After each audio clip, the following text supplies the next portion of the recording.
Сябры, недалеко ад Юцкоўскіх крыніц я знайшоў вось такі цікавы дот. Гляньце, які ён зялёны, як мохам парослі сцены.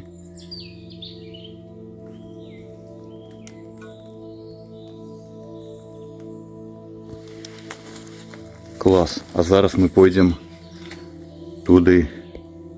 Готовы? Включаем ліхтар Армітек, і он нам дапаможа. Светим. Так. Спадзяюся, кажаноў тут няма. Ды зусім не хацелася б хоць каго тут сустрэць. Прасторненька тут.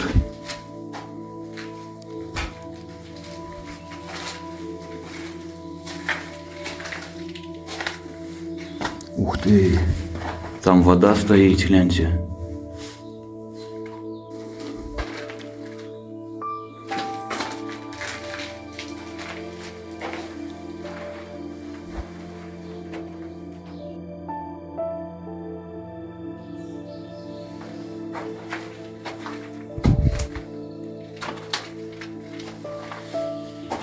Ну, дот таки вялікі. Цікаво, ці глибоко там.